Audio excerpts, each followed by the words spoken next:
Hello, I'm Father Rock O'Connor, and I'm back with some videos to talk about my book. And it's now out. It's in the midst of our storms,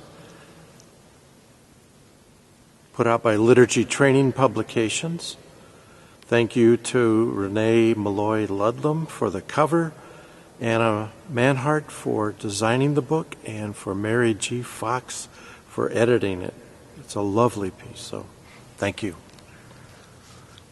One of the things I want to talk about in terms of getting into the material and a way of approaching it, another way of approaching it, has to do with the wonderful legend of St. Francis and the Leper. Now, as I understand it, the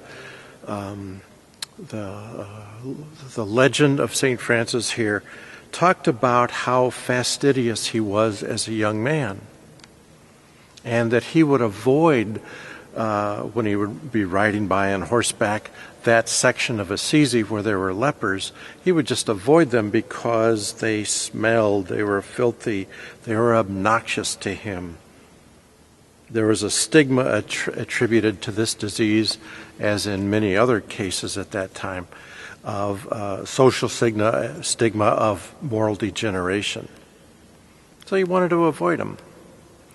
Now, the problem happens, as it were, that he came along and had encountered Jesus, had come to know him and started to be known by him, and was, as he rode by, would kind of be puzzled by his reactions to the lepers.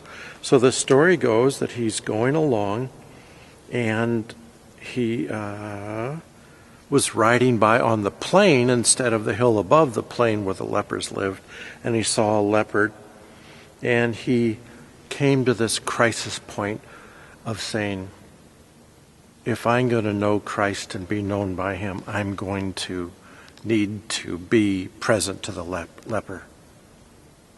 So he did. He went and embraced him. He became free because he no longer had to avoid anyone. He no longer had to avoid people who were obnoxious to him. One of the ways of looking at that is the internal and the external leper. In me, what's the place that I haven't gone? How do I kind of ride by a part of my life that is obnoxious to me? How do I avoid that?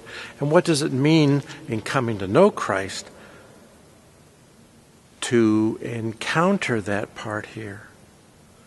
But the others is true, which is to look at those, because I'm estranged and alienated from this part of my life, how do I project that onto others and say, you're a leper, you're obnoxious, you're a moral degenerate, you're smelly and filthy, and avoid them. We all do that. So what I attempt to do in as a beginning, really, of exploring our inner depths, especially the parts we avoid internally, it also has external implications of whom do I avoid? What parts of my life are obnoxious to me? What parts of my life do I avoid? What parts of the world or society do I avoid? So, in the midst of our storms, once again, here is an approach to saying, let's go in and look at what we avoid.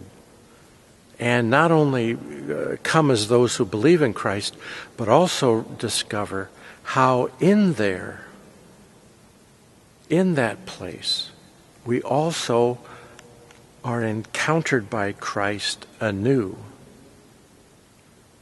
And it's the same thing out in society. How do we encounter Christ anew in those whom we avoid? So thank you for looking at this today, and I invite you to consider to reflect on this with some other videos that will follow. Thank you very much. I'm here at the very wonderful church where I serve at Jesu Parish, the Church of the Jesu in Milwaukee. We're just right after Easter, and here's what we look like.